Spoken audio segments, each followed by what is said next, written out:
ఇదే దావిదానం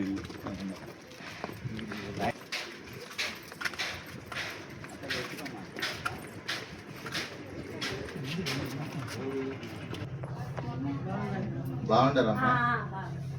ఏం బాగుండమ్మా, ఉద్యోగం రాక ఏం ఉద్యోగం వచ్చేటట్టు చూడండి,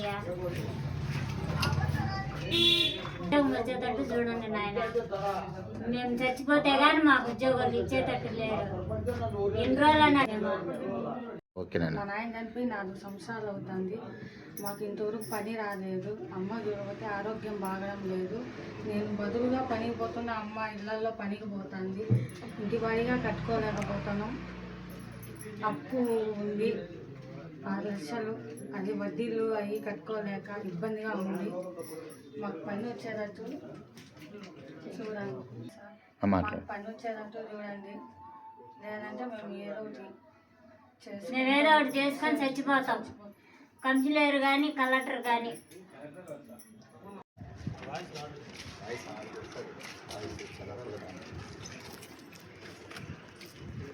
ఇదే దావిదానం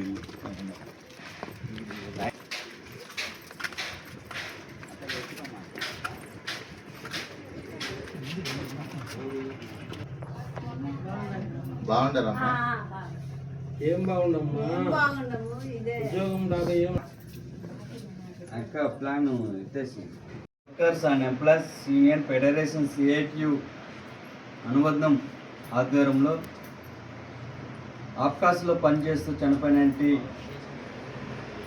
కార్మికులు ఉద్యోగాలు ఇవ్వాలని చెప్పేసి గత 4 ఏళ్ళగా మా యూనియన్ ఆధ్వర్యంలో స్ట్రగుల్ చేస్తూ ఉన్నాం, పోరాటాలు చేస్తూ ఉన్నాం.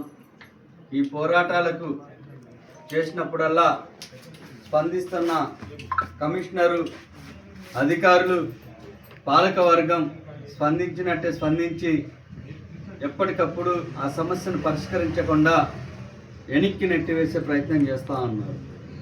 గత 3 నెలల క్రితం కూడా మేము ఈ కార్మికుల్ని విధుల్లోకి తీసుకోవాలని చెప్పేసి, ఉద్యోగాలు ఇవ్వాలని చెప్పేసి ఆమరణ నిరాహార దీక్షలు చేసిన సందర్భంగా అధికారులు వచ్చి హామీ ఇచ్చి, ఎమ్మెల్యే గారు హామీ ఇచ్చి మేము చేస్తున్నాం, మేము ఈ కడప నగరంలో పారిశుద్ధ కార్మికులకి ఫస్ట్ ప్రాజెక్ట్ ఇస్తాం, తర్వాతనే ఎవరికైనా ఇస్తామని చెప్పేసి కల్లిబుల్లి మాటలు చెప్పి నేటికి ఆమరణ నిరాహార దీక్షలు ముగించి 3 నెలలుగా వస్తా ఉన్నా ఉద్యోగాలు ఇవ్వకుండా చనిపోయిన వారి కుటుంబంలో వారిని వేధిస్తూ ఉన్నారు.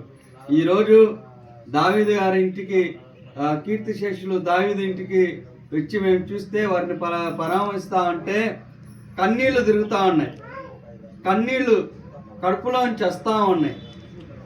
కాబట్టి కొత్తగా వచ్చినట్టు కమిషనరు గుర్తించుకోవాలి, ఈ సమస్యలన్నింటినీ పరిష్కరించాల్సిన బాధ్యత మీ పైన ఉంది. 1-2 సమస్యలు లేటుగా పరిష్కరించిన బాధ లేదు.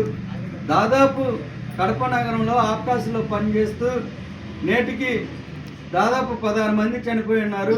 వారందరికీ ఆ కుటుంబంలో ఉద్యోగం ఇవ్వాలని చెప్పేసి మేము అడుగుతూ ఉన్నాం. కానీ ఈ రోజుకి కూడా మీరు అది చేయడం లేదు. అవి చేయకపోగా అడిషనల్ కార్మికులు ఆటోకి ఇద్దరిద్దరు పోతా ఉంటే ఒకరి చేత పని చేపిస్తూ ఉన్నారు.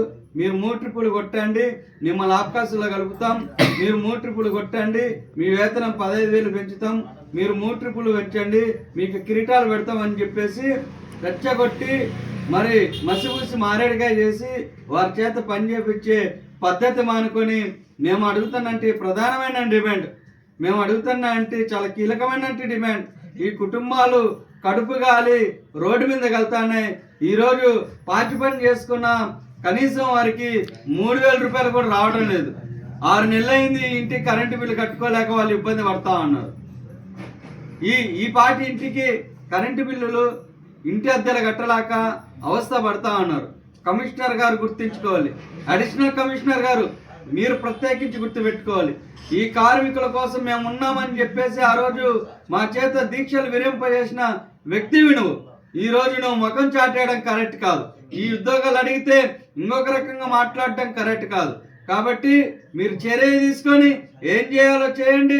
ఎమ్మెల్యే గారి దగ్గర పోతారా, కలెక్టర్ దగ్గర పోతారా, లోకేష్ దగ్గర పోతారా, కూటమి ప్రభుత్వంతో కూర్చొని చర్చించి మా ఉద్యోగాలు మాకు ఇప్పిస్తారా లేదా అని మీరు తెలుసుకోవాల్సిన అవసరం ఉంది. మేమైతే ఈ ఉద్యోగాల కోసం చాలా సీరియస్ అయిన ఉద్యమాన్ని చేయబోతా ఉన్నాం, చాలా సీరియస్ అయిన స్ట్రగుల్ చేయబోతా ఉన్నాం. ఈ కడప నగరాన్ని మొత్తాన్ని చెత్తతో స్తంభింపజేస్తాం. అవసరమైతే గుర్తుపెట్టుకోండి, రేపటి రోజున కడప నగరంలో విధులు మేము బహిష్కరిస్తే దానికి పూర్తి బాధ్యత మీరే వహిస్తారని చెప్పేసి సందర్భంగా హెచ్చరిస్తా ఉన్నాం. కాబట్టి వీటన్నిటికీ పరిష్కారంగా ముందు ఉద్యోగాలు ఇచ్చి పరిష్కరించాలని చెప్పేసి AP municipal workers and employees union federation CIT అనుబంధం డిమాండ్ చేస్తూ ఉంది.